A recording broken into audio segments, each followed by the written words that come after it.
everyone, welcome to another horror movie review for this Thursday. And today I want to talk about a movie called Mara.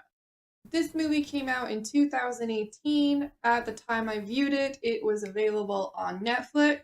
If you're interested in a plot summary or a full synopsis of the movie, you can go to the IMDb link in the description below. One thing I really enjoy about this movie, it is based around the mythology behind a phenomenon called sleep paralysis. Now, I don't know if you've ever experienced it, but I have off and on since my early adulthood, and it's not a fun thing to experience. So, this movie focuses on the sensation of not being able to move while you've been asleep, and what scientifically happens is your brain becomes aware, but your body's not fully aware, so there's like this disconnect. And oftentimes it's described that there is a feeling of somebody on your chest or something on your chest, which is a lot of the premise of this movie because that has also contributed to various mythologies around the world, given how frequent this phenomenon actually happens to people. I'm gonna read this off my phone because screw memorizing things, but the scary horror elements of this movie also play off of a disease or disorder called Brugada syndrome, which is a genetic disorder in which the electric. How come I can't say that word? I have tried to film this 3 times. In which the electrical activity within the heart is abnormal. Did it. It increases the risk of abnormal heart rhythm and sudden cardiac death. Those affected may have episodes of passing out. It often can turn.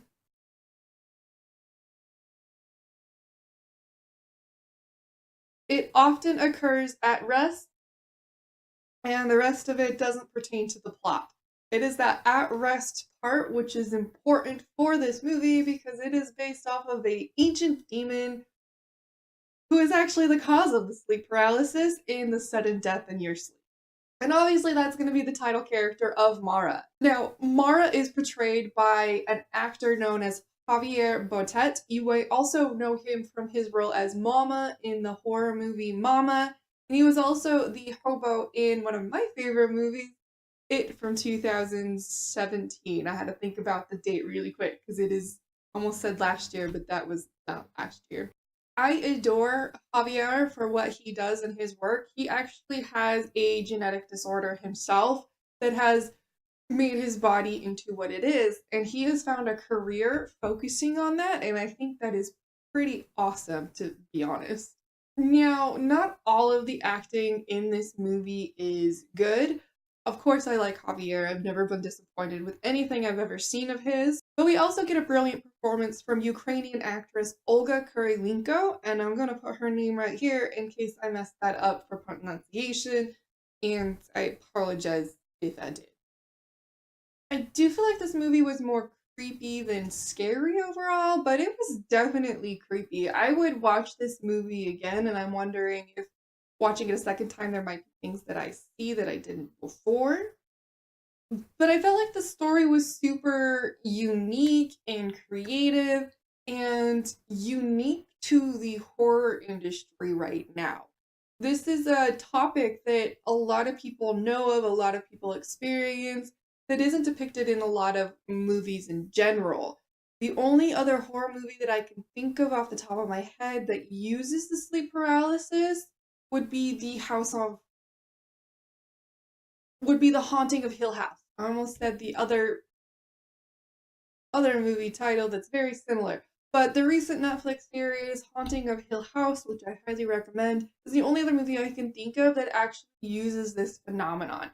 But it doesn't do it in the way that this movie does. And it is brilliantly creepy and amazing and a lot of fun. Luckily, the good actors are the main people we get to interact with through this movie, and the bad actors are just in there for a few minutes.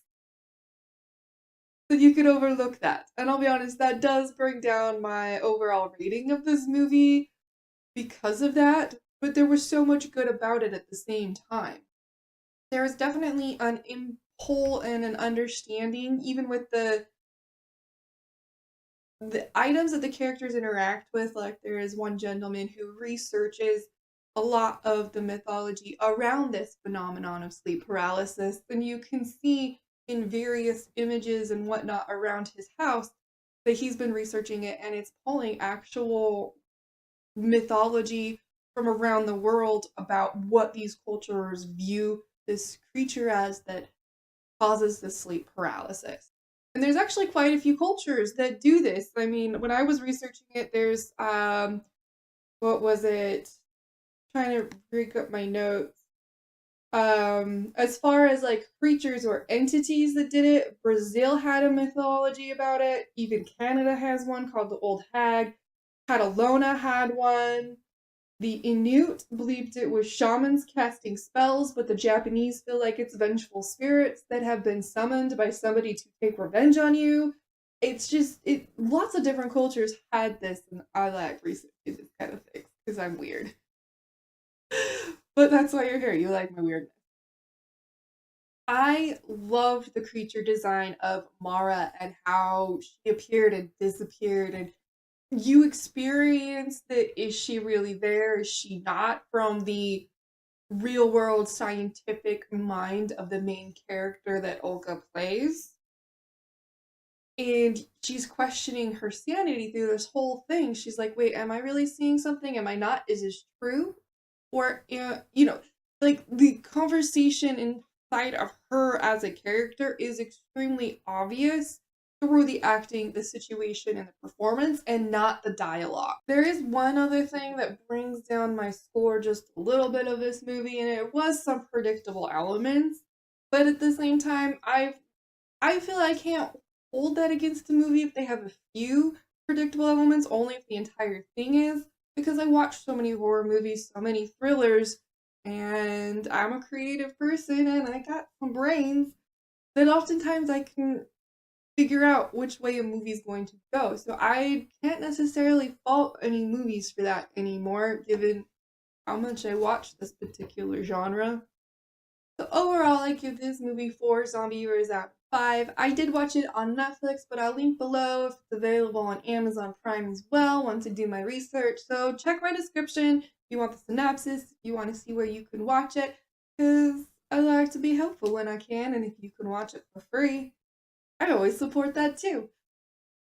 Thanks for watching my video. I hope you enjoyed this review of the movie Mara. Almost said Mama because I mentioned it. I was like, oh, I didn't like Mama. I didn't like Mama, but I liked Mara. Way too close to the title. So please remember to follow my social medias, like, subscribe if you haven't, and from my dark heart to yours, have a wonderful day, and please don't die before my next video.